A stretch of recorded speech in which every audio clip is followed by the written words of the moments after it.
Hello, welcome to Moxie Journal. My name is Calyx, where I go by Moxie. I use she, her pronouns. I'm so glad you're here with me today. I have a VR for you. This is actually a hashtag called Best Mass Market Witchy Deck, started by Erin over at the Witch of Saturn. And this is so much fun. I loved her Witchy Deck collection video that she did a little while ago, a couple months ago maybe. And now I think she's following a hashtag that Nova Mundi did about different categories of best market decks. But Erin actually translated this into best mass market witchy decks. And then there are 12 prompts with a bonus. So, baker's dozen, witch's dozen prompts, and specifically mass market. And this was hard. I have some, and then you're just going to see. Some of mine are just going to be repeats because I just don't have anything that's different from. I've only watched two. I've watched Erin and I watched Shanna's, and I decided I just couldn't watch anybody else's. I need to do mine, and then I'll go in and see everybody else's decks because I do love me a witchy deck. Although I will tell you, I bought my first deck back in the mid or early 80s, and I was really looking for magic. I was just figuring out, I knew I didn't fit in, but I was just figuring out what I wanted to do about it. And I got my first tarot deck mostly because it looked magical to me. I didn't actually use it as tarot. I kept it. It was sort of my talisman, my starting point to find magic, to find my witchy self, which I did in the next couple of years. So I've been a practicing witch since the mid 80s. And tarot didn't really come back into my life. I had some oracle cards. I had a couple of tarot cards. I got another tarot deck in the mid 90s. Well, I got one, but it was scary, and I ended up getting rid of it. Anyway, so I dipped in and out of cards, even though my magic practice was building, my witchy community was building. So really, truly incorporating cards into my actual magic witchy practice is relatively new, just for me in the last 5 years as a really ongoing thing. So some of these are kind of fun, and some of them made me think, because some of them are practices, and you'll see, I'll talk about it more when I get there, where I have a very long-standing practice and I'm like, oh yeah, I could put some cards in here too. So, all right, it's enough preamble. Let's get started. Okay, so the 12 prompts are in the description, but the first one is the best mass market deck for working with herbs. Now, I just have to tell you that if I'm working with herbs, I'm definitely working with cards. This is one of those places that is completely aspirational for me. And the deck that I use is Herb Crafter's Tarot, which I know that Erin showed, and Shanna uses this deck a lot. I can't actually remember if Shanna used it in hers. But I love this deck. I love the artwork. This is by Joanna Powell Colbert and Letitia Guthrie, and it's beautiful. Mine is in order. I was just doing some, this is actually the order it came in because I've been doing some written things about it. I am not a green witch. I am not an herbal witch. I am, in fact, one of those people that has a black thumb. I really, truly... Okay, here's a story. I bought a succulent, right, which are supposed to be very hard to kill. And just as a backup, I bought a fake plant, just kind of a little cute little... it was in a jar. I mostly bought it for the jar, but I thought, oh, this will be good. Well, then I got home, and I don't know, you water the succulent like a teaspoon every week or so, right? You don't have to water it a bunch, and I live in a humid environment, and I put it in a really sunny place. I put both of them there. Well, at some point, I actually forgot which was which, and I guess I started watering the fake plant, not the real one. And I looked up one day, and my succulent was just dead. It was like crunchy, gone. And I was like, and I thought it was a fake one, and I was like, oh my goodness, I've killed a fake plant. How do you even do that? And then I kind of went back and realized my mistake. So, yeah, I mean, I'm really bad with plants. I did take an herb gardening class when I was in middle school. I went to a school where we didn't have academic classes during January, so you got to take these kind of enrichment classes, and that was one. And I managed to kill my herbs just in that little amount of time and had to borrow someone else's to make the herb butter as the final project. Anyway, so I love the idea. I love learning about plants. I love essential oils. I work with essential oils in my magic, but the plants themselves, I guess I'm good at maybe the decomposition side of things. I guess everybody needs that. So I've just been flipping through this Herb Crafters. One of the things I'm really liking about studying the Herb Crafters is I like that it's the way it comes when you get it is that the 5s are all together and it goes through the suits, and then the 6s, all the numbers are kind of all together. And I love the art style. These were photographs that were then translated into Prisma watercolor, Prismacolor pencil drawings, and then digitized and put there. I mean, the amount of work that went in this is just incredible. So I love this deck. I do like reading the book. I do like that it's got the crafting information, and this is my definitely aspirational deck. I do have another deck that I work with, another mass market deck that I thought I would show you in this category.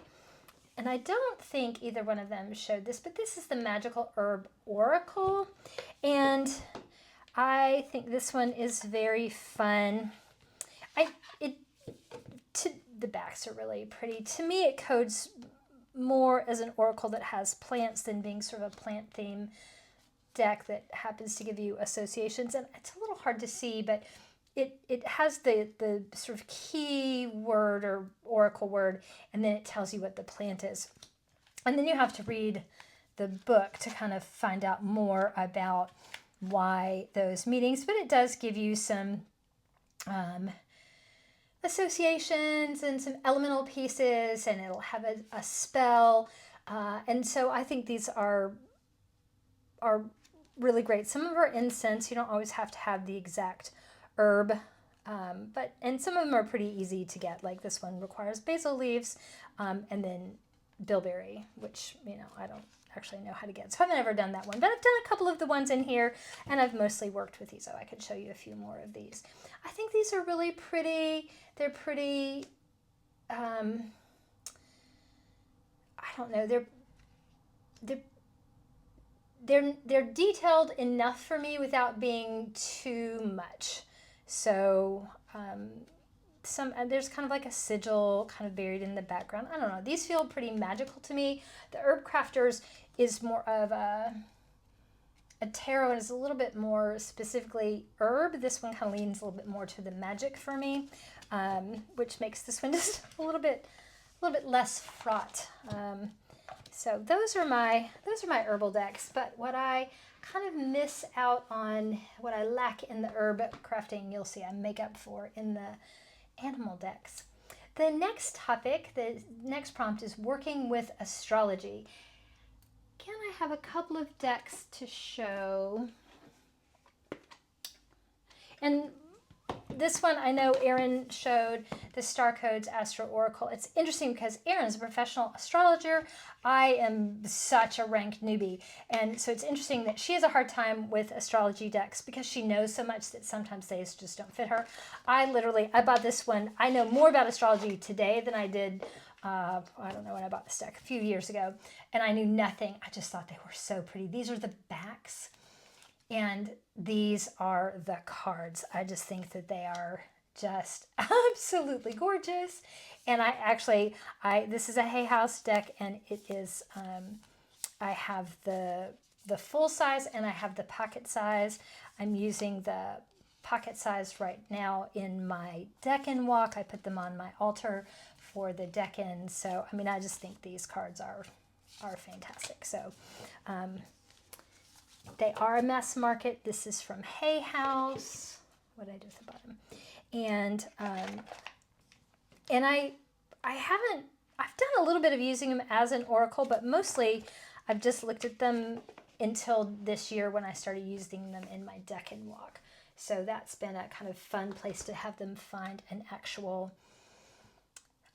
spot in my practice. And then the other deck that really feels great to me in terms of working with astrology is the Zodiac Tarot. And this one I am using in my deck and walk as well.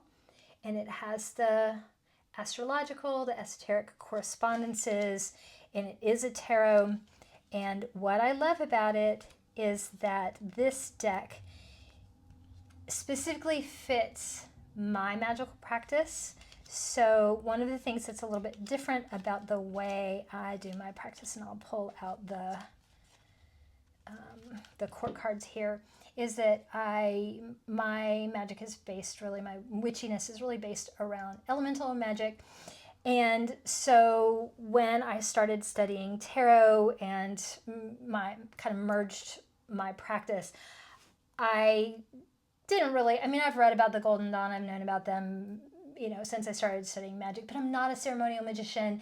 And so I didn't really work with their associations, particularly with tarot, right? I just didn't know about any of the esoteric stuff. And now that I do, I have a hard time with some of their associations. For me, with particularly the court cards, is that for me, pages, and these are all pentacles, right? So they're all going to have the elemental sign for earth over here, pentacles. But for me, I have an elemental association with the page as being as the east, that rising dawn, the young, and that's, for me, that's air, that's swords.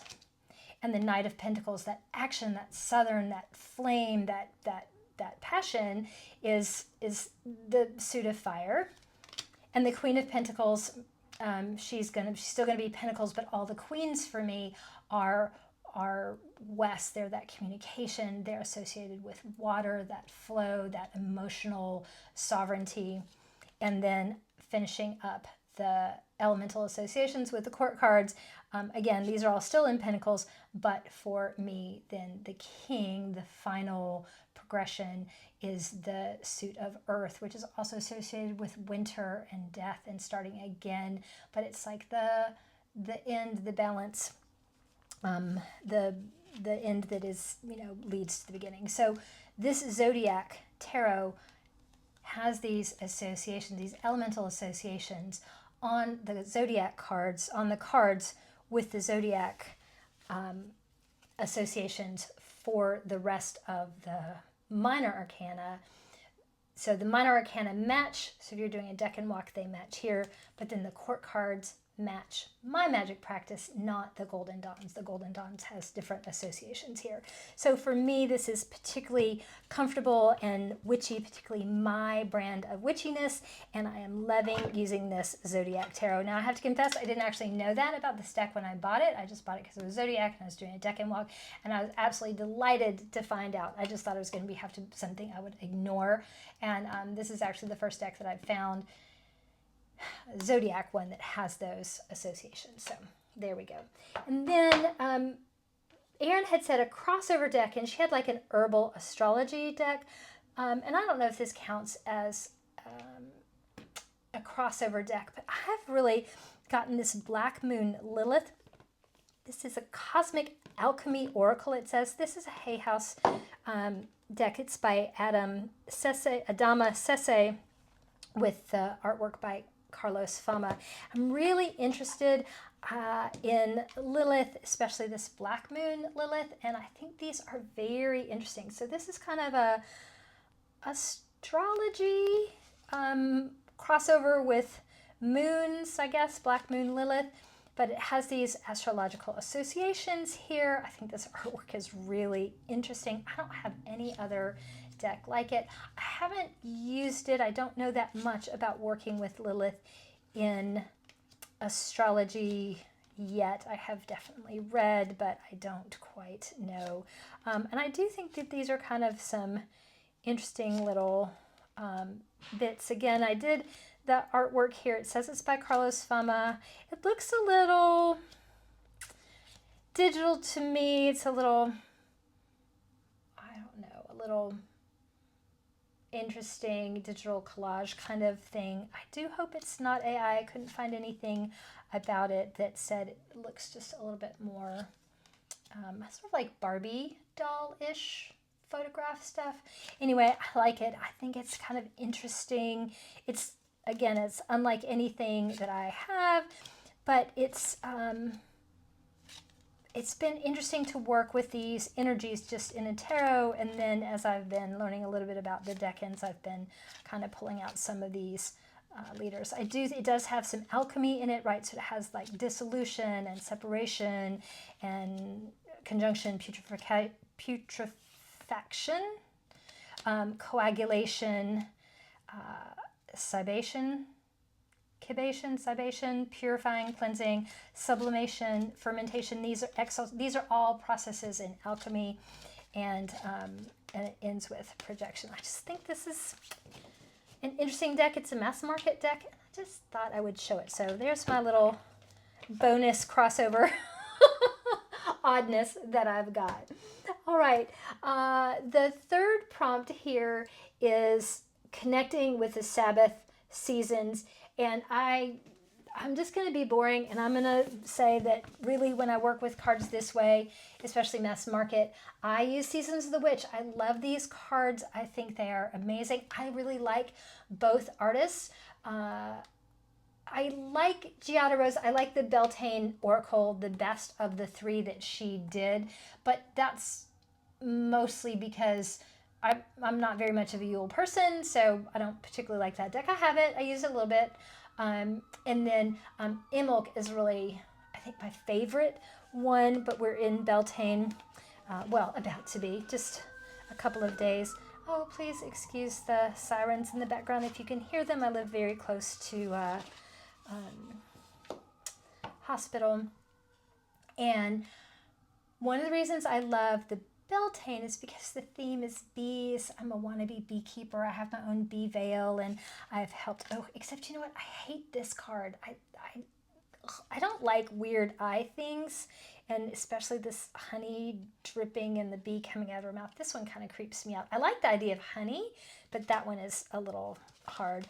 I think these are beautiful. I do love having them on my altar during the entire Sabbath season.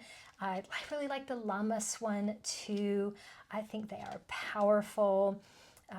And Imulk is my other favorite season. So we're not close to it, but I'll show just a few of those. I think most people have these, or at least have seen them. And I don't know, maybe you have strong feelings about it. Do you use these? Do you like them? Are you kind of over them? Sometimes when things get too hyped, they're hard. I just find them soothing. I find them spot on. I know some people have issues with these little bits down here. They don't bother me. I like the write-up in the book. I love the gilding on the edges. I like the motif for each Sabbath. And about the time I get tired of working with one particular deck, it's ready to move on. I love this devotional one. Devotion is my word of the year. So these are a staple. I just can't imagine not working with them. Again, I have some really well-established Sabbath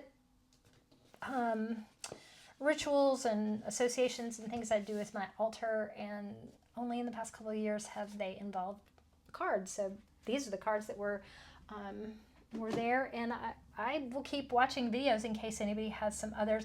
I do have some, like I have a particular, now it's not a mass market, I have a particular deck that is just about bees that I pull out and I put on my altar. I have some others that, you know, that get used in the seasons, but there's, most of them are indie. So, but I just like the set of the Seasons of the Witch ones. All right. And then the next one is, the prompt is decks for the phases of the moon. I'm going to sound like a broken record. The moon practice is one of the first pieces before I really came to the elements. Working with the moon, some of the first groups that I was in, I learned from, really we're focused on working with moon energy. So again, that's for me in my witchy space is very well established. I have some practices and they just didn't really, I didn't have moon cards. I had some books a long time ago. I don't even know where they are anymore. I think I've probably passed them on. I do like the Moonology cards. My bestie, when we get together and we do creative retreats together, she loves the Moonology cards with Yasmin Bolin. I don't have any of them. I want to get that new one, the Dark Moonology one that just came out. I think that one looks great. I would recommend those. So what I do have that I'm going to show you is the Shadowlands deck. And the reason I'm showing you this is a mass market deck by Monica Badirsky. I bought the little bag separately. I love this deck, and the reason for me it codes, when I even think about it, it codes as a good deck for working with the phases of the moon is because I spent a whole year last year working with this deck at the different phases of the moon. So I would do readings, whole readings with this deck, and I love this artwork. This book, my friend Shanna loves to point this out, and so now I have to point it out too, is that this book it's weighty. I can't tell you how nice and solid it is. And it's really well written. It's on this kind of shiny paper, but one of the things, it has this little cute little spidey on the sides, and as you go through the pages, he kind of comes down the side, and I think that's a lot of fun. The write-ups are fantastic. It's got a card, you've got keywords, shadows, here's a message, and it's kind of gives you some different ways, right? So it's a longer message, but sometimes it's about physical or financial. It gives you sort of different categories if you're asking about, and then it has reflection questions. And I'm a journaling maven. I love journaling. It's just my thing. So any deck that kind of comes with some reflection questions built in is always going to capture my attention. And so I did spend an entire year using these cards in my moon work that I did, and I did those journaling prompts, and I did specific spreads about the phase of the moon, whether it was waxing or waning, whether it was full or new, along with my actual Esprit ritual. So for me, the Shadowlands deck, I use it, I just love this deck. I just try and find lots of ways to use it, but it's still, I think, just going to carry that essence of working with those moon phases for me for now on, because it was just a really perfect deck for that. I've got a different deck this year that I'm working with. It's an indie deck, and so maybe I'll feature it when I do the indie version of this. But I love these cards. They are Rider-Waite-Smith meanings and translated, but these are odd. They're just a little bit strange, right? So we have the Eight of Swords, and instead of a woman all blindfolded with swords around her, we've got these feathers and this little bird, and they're quirky. They make me laugh. They're a little bit offbeat. It totally speaks to me. They just make me so happy. They're just a couple of them. Like, I love, look at him. I love the ocean creatures, krakens, octopus, squids, anything like that. And look at this Three of Wands. It's one of my favorite cards in the deck. And I just love that he's holding up candles for that ship that's going out, or is it coming in? All right, so this is the Shadowlands deck, and that is the one that I personally would pick for moon work. Let's see if I can get these. I'm running out of spaces to put things away. The next one is the history of witchcraft, and I have been really interested. I've liked seeing some of the ones that Shanna and Erin have shown. I don't actually have that Lost Oracle. I think that looks great. It's been on my list for a while. So the deck that I picked for this is the Witch Sister Tarot by Julia Jeffrey, and I do have it in a Kelly Bear pouch. It's the only Kelly Bear pouch that I have. And I love these.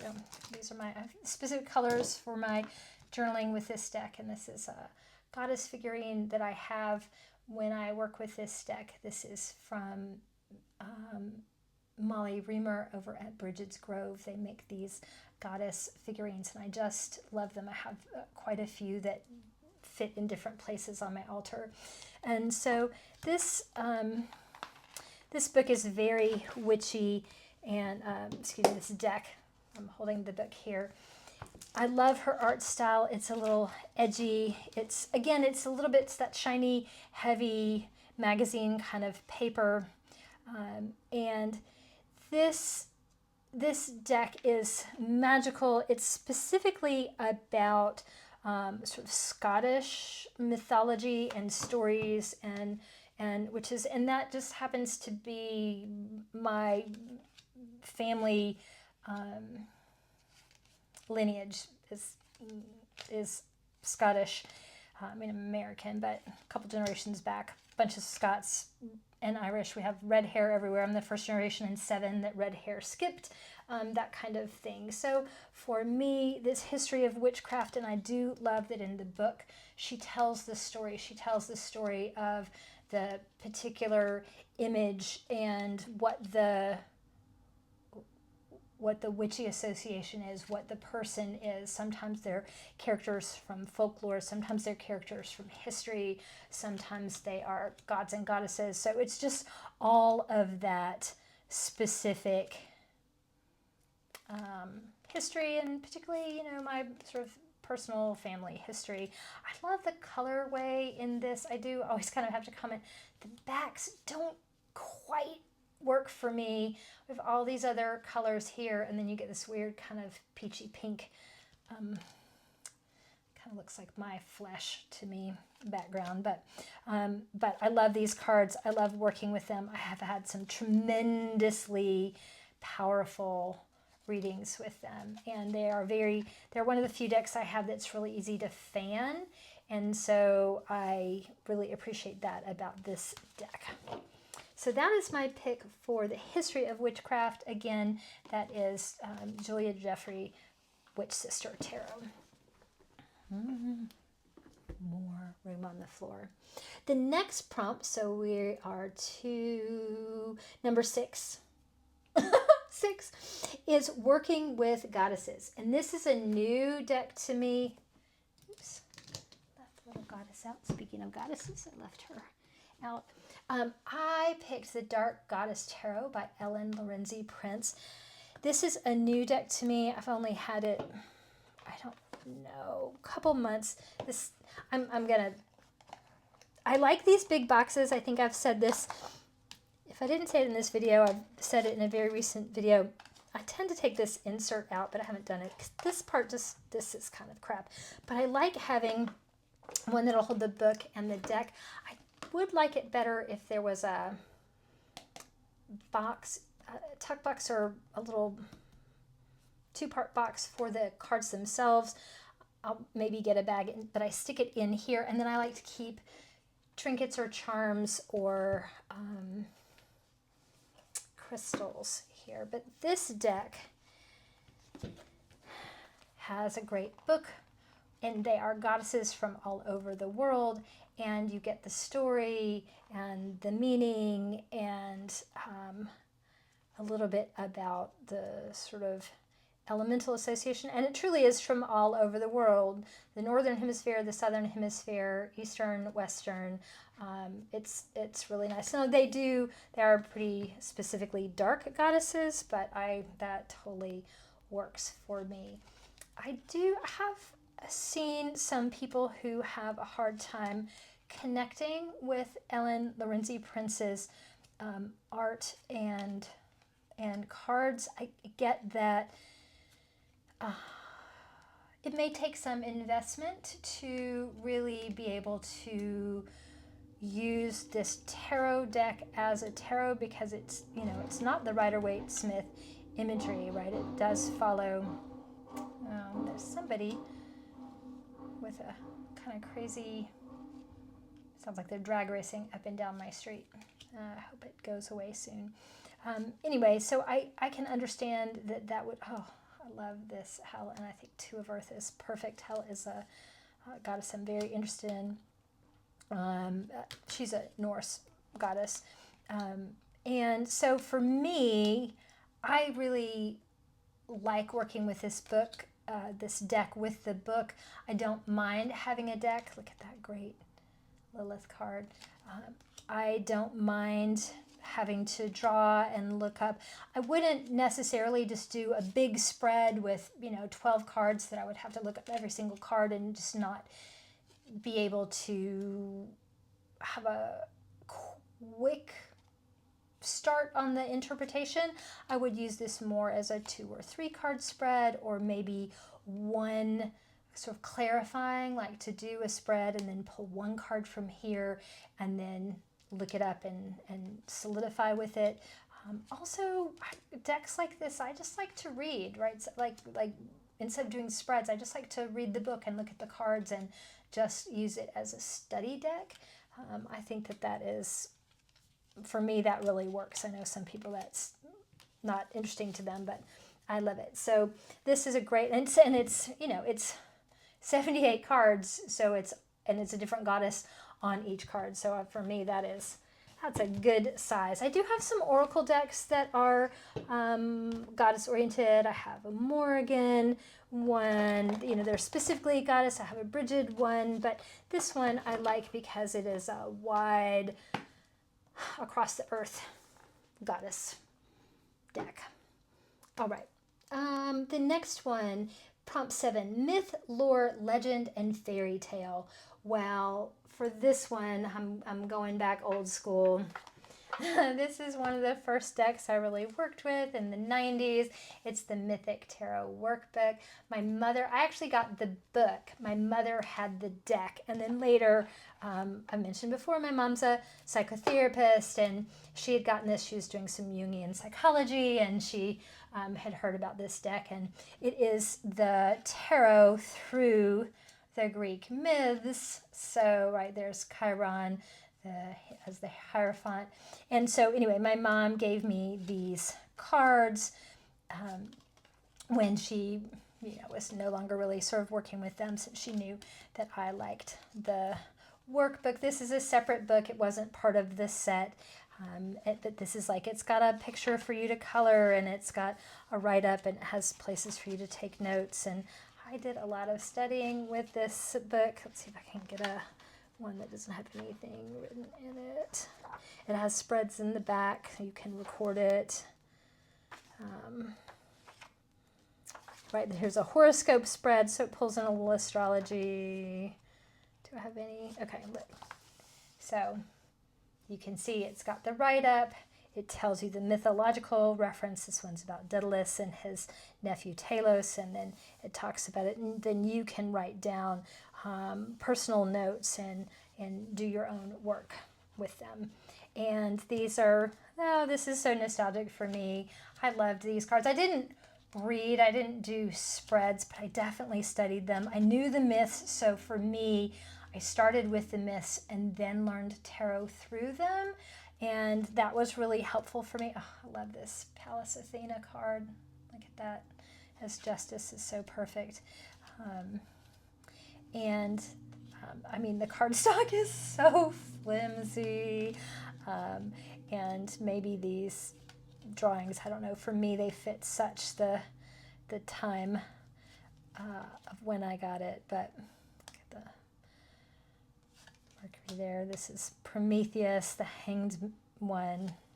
So my family, we're so weird and nerdy. Again, my mother's a psychotherapist, and then my grandfather was a mythology professor, and so we've just, as a whole family, it's just kind of always been one of our things. And my son had a teddy bear that he named Prometheus when he was 3. That's how nerdy we are. So for me, that's the perfect death for myth, lore, legend, and fairy tale. I probably have 2 or 3 other fairy tale decks. I love fairy tales. I have some Slavic fairy tales. Cards. I have Tarot Apocalypsis, which I thought about bringing out because those are some world myth from all over, but really I had to go old school on that one. All right, the next one, prompt 8, is working with crystals.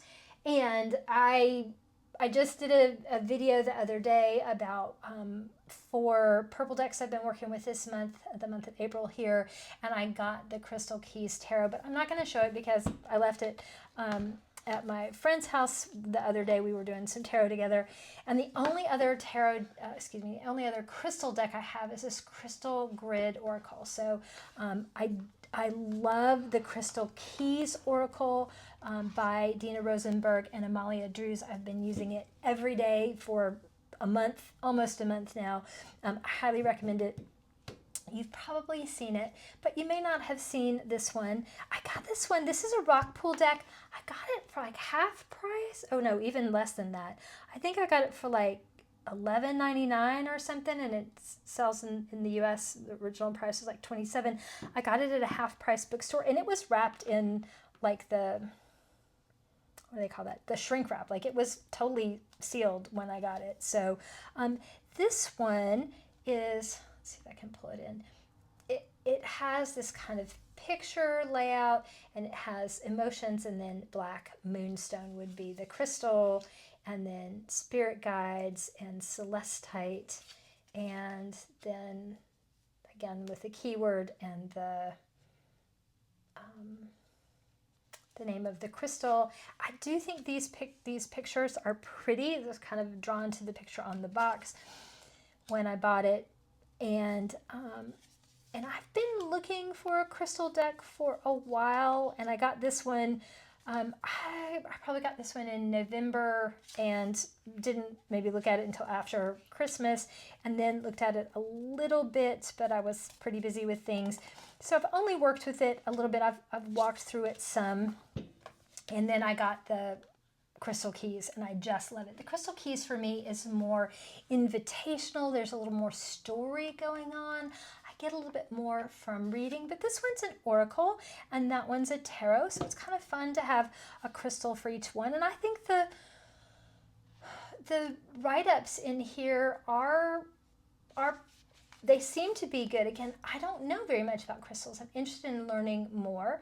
So this says soul healing, and it tells you the name of the crystal, tangerine quartz, and it talks about what it's good for and why. It talks about, you know, some of the backgrounds, and then it has these exercises, which I think is really fun, right? It tells you like it may indicate this, but how about you try this, some work for your soul. So again, I haven't worked with this very much. You know, I've read through it. It's not even underlined, or I don't have any flags in here. That's usually a sign that I haven't worked with something very much, because I'm very much a write in and flag and highlight my book. But this is a good mess mark one if you're in the mood for it and you want an oracle. It's got plenty of cards. I mean, and it's by Nicola McIntosh.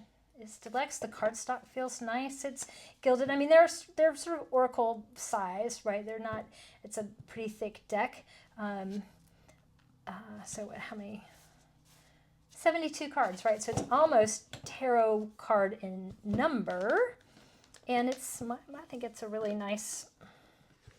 It's a sort of clamshell box, but it's got a ribbon. Anyway, so I think I'm good on crystal decks. Now I just need to get some more crystals and actually see, once I've been working with crystals themselves, then I can tell you a little bit more about how this matches up energetically for me with the crystals. I don't actually know that right now. All right, witchy aesthetic. So I don't have the hedge witch. That looks beautiful to me. I don't have the everyday witch. Those look kind of fun. So for me, I had to go witchy aesthetic. I had to kind of go for my witchy aesthetic. And so here we go. Here I'm going to show you 2 decks. One, I would be shocked if you didn't know, but it's the Wild Unknown Tarot. And I bring this, again, this is a little nostalgic for me. This is my BFF. This is my best friend forever. I love this deck. This is the first deck I ever bonded with. And I didn't know it was causing a ruckus in the tarot community, because I don't know the tarot community existed, really. I had been around tarot readers, and I'd seen just, you know, a handful of sort of the standard decks, Rider-Waite-Smith, and I had seen the Toth, and I had seen, I don't know why this is escaping me, but the deck that came before the Wildwood, the one that's Mark Ryan and Jessica Potter, that was out. It's been out of print forever. It just came back in. Anyway, I had seen that one. Tarot readers around me used that. And they were okay, but they didn't really speak to me. And then an art witch that I knew named Effie Wild showed this. We were doing a class, and she pulled a card from this deck as she lit a candle. We meditated on it, and we did some art and some other things. And I was astounded. I loved this deck, and I was doing art witch things. I was very busy in my practice. My practice was evolving, and I got these cards, and I had some oracle cards, and I really didn't know any kind of system, so I guess I treated these as oracle. I would just pull them, and then I would look them up in the book. I would do a reading. This is the first deck I actually did a spread with. I was learning about how to do that from some online resources. For the first time, I kind of realized, oh, hey, there's online resources for like how to read tarot, but I still didn't find Tarot Tube. I didn't find Tarot Tube for like another 5 years. So this deck it suited my witchy aesthetic because I found it, I loved the art, and then I incorporated it into my practice. Then, more recently than that, I found the Awakening Tarot. This is another deck by Monica Badersky. I really like her as a creator. And this deck is, again, I mentioned the whole elemental piece. This deck is based on elemental associations, and again, it's ordered the way I do things, starting with pentacles, and then going to the swords, and then going to the wands, and then the cups, and it's earth, and I do have these in order, and then air, and then it goes to fire, and then water, and then it goes into the major arcana. Now, I will say that some of these pictures, I don't find them beautiful. I find them fascinating, a little like, this kind of skull, death's head, moth, beetle kind of thing. It's just a little bit of a grotesque, some of this kind of interesting earth body pieces. They're just a little messy for me, but it challenges me and opens me in a really expansive way. For all that, like, my first reaction was being repulsed, and then it was being fascinated, and then it was being drawn in, and then I started actually working with this deck, and holy cow, this deck has been so powerful. It is so lined up for me, and I particularly love when we get to kind of play with some of the court card names. Again, this is based on the elements, so it's not pentacles and swords and wands. It's earth and air and earth, air, fire, and water. But then in the court cards, instead of the people names, it's the roles. Instead of page and knight and queen and king, this has initiate, and then voyager, and then artist, and then visionary. I love the non-gendered. I love the roles. I really like working with the court cards, less people-y and a little bit more archetypal role. That's just a really great way for me. And so these cards have been fantastic. They're very easy to shuffle. I'm not going to shuffle them because I've got them in order right now, but I really like them. This deck fans really nicely for me too, without being too slippy. And 10 of air. This is like 10 of swords. That kind of bothers me. I don't really like bugs coming in or out of your mouth, but it sort of makes sense instead of the Ten of Swords being all stabby. It's those being released, that liberation of those thoughts. And anyway, so if you haven't seen this, it's a wacky little deck, right? Like Shadowlands, it's just odd. And this book, again, this book probably weighs a couple of pounds. I've kind of broken it a little bit. I haven't written in this one very much. I actually had an earlier version that I had written in, and then something happened. Did I give it to somebody who was driving through? Something happened, and I ended up getting a new version, and now instead of writing it, I just mostly put it in journals. We've already talked about how much I love the reflection questions. It's just one part of her style. And I do like that she's got this like quotation here with each card, in addition to like keywords. I surrender to my current state of mind. Is that 10 of Air card. Anyway, this is one of my favorite decks. It totally works on my witchy aesthetic in terms of working with my practice. And my witchy vision has kind of it's extended to include this aesthetic. It's not really an aesthetic that I started out enjoying, and I have come to love and appreciate so much. So this is a great witchy deck for me.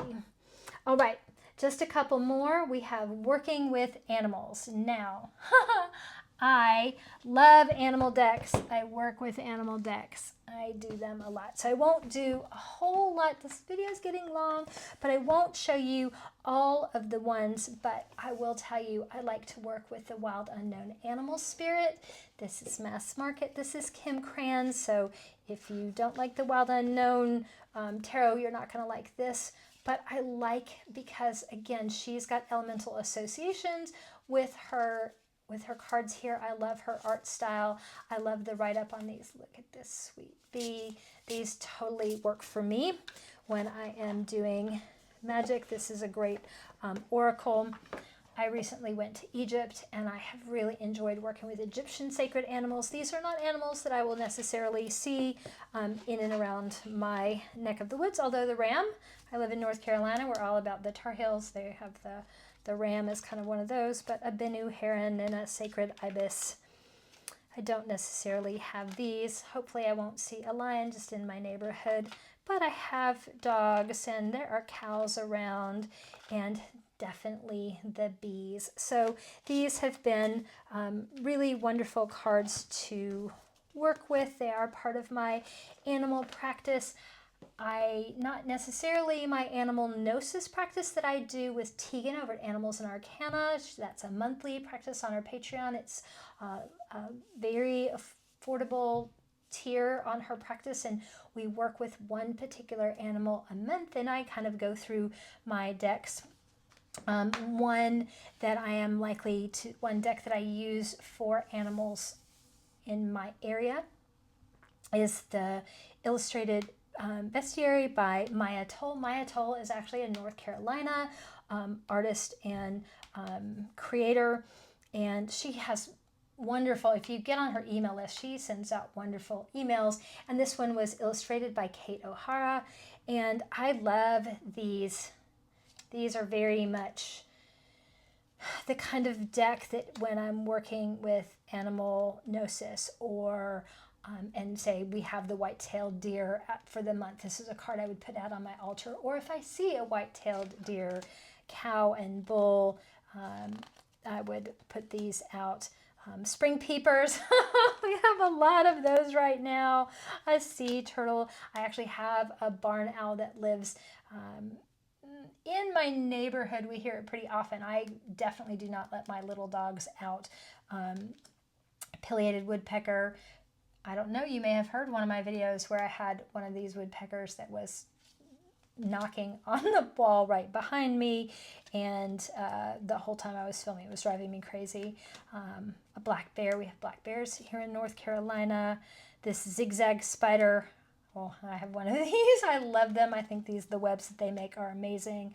Monarch butterfly. I don't see too many of those here, though I used to live in Monterey, California, and we saw oh my gosh, when the monarchs came through. So this deck is amazing for those kinds of animals, and particularly in my magic practice when I bring animals in and I'm learning from them or being guided in spells. I think that this book that goes with. I do recommend buying the, I don't know what it's called. It's like the box version of this deck. I think you can buy a different version, and these cards they come like in an envelope in the back of the book. It's just different. I don't know why that is, but I bought the big sort of kit version, and it comes with this hardback book and these full-size deck. And when you get to, let's say, here's that pileated woodpecker, then you've got the great big picture in the art. You have the scientific name. You have a write-up about the woodpecker, and then you usually have something about ritual, right? Some sort of magic practice that involves that animal, and then you have some reflection, which again, so some journaling, and then you go on. Obviously, Asian elephant I'm not going to see in my neighborhood, but some of these are very close to me. House finch. So I love that deck. And then finally, one more fun mass market deck, because just really, I work with animals all the time. This is Zoologica. These are animals, but this is sort of a steampunk oracle. This is by Leela J. Williams. This deck, if you haven't seen it, it's so fun. Okay, it's an odd little size. They're these circles. I love them. And then we have these like steampunk animals, like this 9-banded armadillo and a house wren. And then, when you take let's just do the house wren, it's number 7. It's kind of a poetic write-up here. It's number 7. The pufferfish kind of cracks me up.